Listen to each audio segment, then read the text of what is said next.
Bonjour, bienvenue sur cette séquence au cours de laquelle on va parler de la période d'essai des salariés.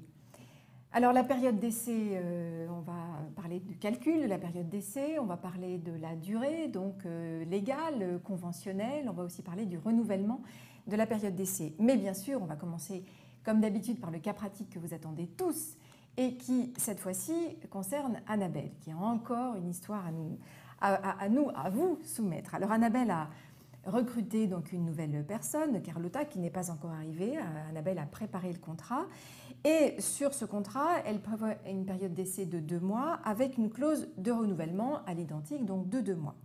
Pourquoi ? Parce que Annabelle se rappelle du dernier recrutement qui a été une catastrophe parce qu'elle avait oublié d'insérer une clause de renouvellement et ça a été un peu compliqué à gérer parce que le salarié ne convenait pas, etc., etc. Bon, bref, et donc Annabelle, cette fois-ci, vous demande ce que vous pensez du contrat et si le renouvellement de cette période d'essai vous paraît juridiquement correct. Vous avez donc tout le diaporama qui va défiler pour nous le dire à la fin.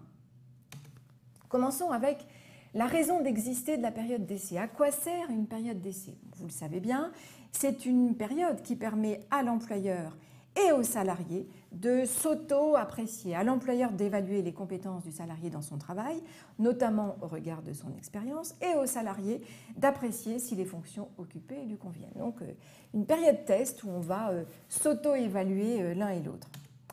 La période d'essai est-elle obligatoire ? Non, elle n'est absolument pas obligatoire. Pour être valable, elle doit figurer sur le contrat. Donc elle doit faire l'objet d'un écrit obligatoirement, soit sur le contrat, soit sur la lettre d'engagement. Mais donc on doit préciser la durée de la période d'essai si on souhaite appliquer une période d'essai à un salarié. Ce qui veut dire que quand on recrute un salarié sans lui transmettre un contrat de travail écrit d'emblée, ça veut dire qu'il n'y a pas d'écrit, même si le salarié est bien sous contrat, rappelez-vous, même s'il est bien en CDI. Mais donc pas d'écrit égale pas de période d'essai et donc pas de possibilité de rompre le contrat au titre de cette période. Donc les employeurs ont plutôt intérêt, bien sûr, toujours à prévoir un écrit avec une durée de période d'essai. Mais dans certains cas, effectivement, on peut aussi négocier une absence de période d'essai. Quelle est la durée de la période d'essai ? Elle dépend du statut de la personne, ouvrier, employé, agent de maîtrise, technicien et cadre. Et la loi nous donne en fait des durées maximales possibles de période d'essai. 2 mois pour les ouvriers et les employés, 3 mois pour les agents de maîtrise et les techniciens et 4 mois pour les cadres. Sachant que s'il y a un accord de branche étendu qui s'applique à l'entreprise en question, la période d'essai, et qui prévoit un renouvellement possible de la période d'essai, cette durée initiale pourra, le cas échéant, être renouvelée pour une durée identique. Mais donc, il faut absolument, pour qu'il y ait un renouvellement, que cela ait été prévu au préalable par un accord de branche étendu. Vous l'avez bien compris, donc je pense que vous avez déjà la réponse au problème d'Annabelle.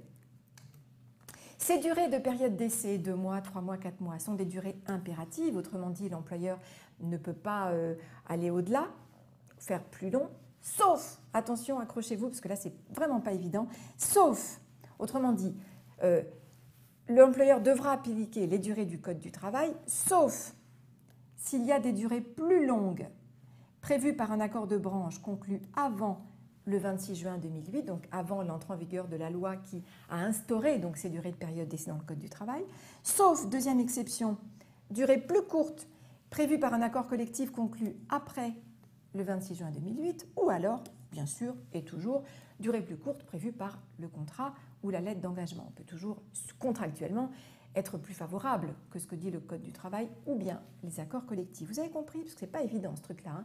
C'est pas évident, il faut comprendre que dans certains cas, on appliquera le Code du travail qui peut prévoir des durées plus longues que celles qui sont prévues par l'accord collectif dès lors que l'accord collectif n'a pas été renégocié depuis le 26 juin 2008 et qu'il prévoit donc des durées plus courtes mais qui sont assez anciennes.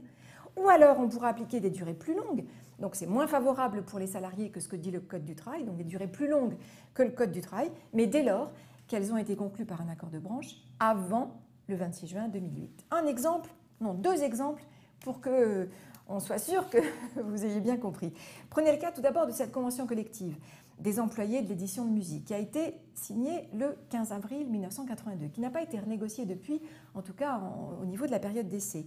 Et cette convention nous dit que la période d'essai pour les employés est de 1 mois. Donc, un employé recruté dans ce secteur-là quelle va être la durée de sa période d'essai? 1 mois prévu par la convention collective ou bien les 2 mois prévus par le Code du travail? Si vous m'avez bien suivi, en principe, ça sera donc la durée de 2 mois, plus longue, mais prévue par le Code du travail. Pourquoi?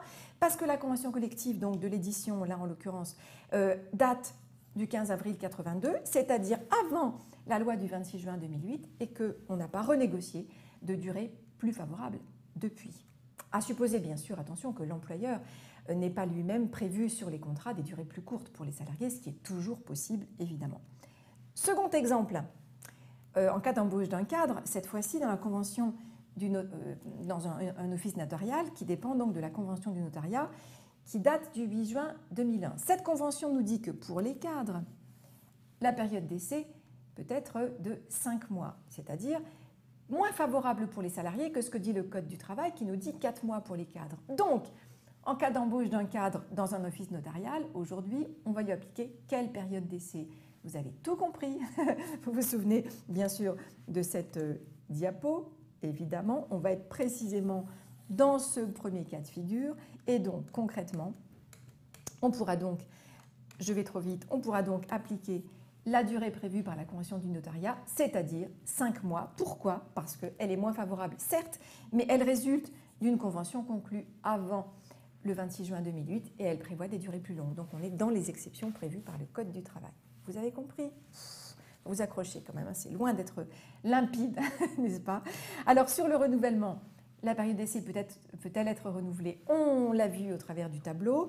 Elle peut être renouvelée, oui, bien sûr. Attention seulement pour les salariés en CDI. Dès lors qu'on a un accord de branche étendu qui précise cette possibilité et dès lors, bien sûr, que cela a été prévu dans le contrat de travail. Vous avez donc maintenant toutes les cartes en main pour répondre à Annabelle et à sa question de savoir si elle peut renouveler éventuellement la période d'essai de cette nouvelle recrue, Carlotta. Qu'en pensez-vous? Je vous laisse encore réfléchir 30 secondes. Non, même pas, c'est pas la peine, hein. Alors, réponse, effectivement. Le renouvellement de la période d'essai pour Annabelle n'est pas possible. Pourquoi? Rappelez-vous, hein, quand je vous ai présenté Annabelle, je vous disais qu'aucun accord collectif n'était applicable au secteur d'activité dans lequel travaille Annabelle, dans lequel elle a créé son entreprise. Donc, s'il n'y a pas d'accord collectif, il ne peut pas y avoir de clause particulière sur le renouvellement de la période d'essai. Donc, comme aucun accord collectif ne s'applique chez Imanet, Annabelle ne pourra donc absolument pas renouveler la période d'essai. Donc, Carlotta doit être embauchée avec une période d'essai de 2 mois maximum, voire moins, le cas échéant si Annabelle est plus généreuse, mais c'est tout. Voilà pour cette séquence. Merci de l'avoir suivie et à très vite.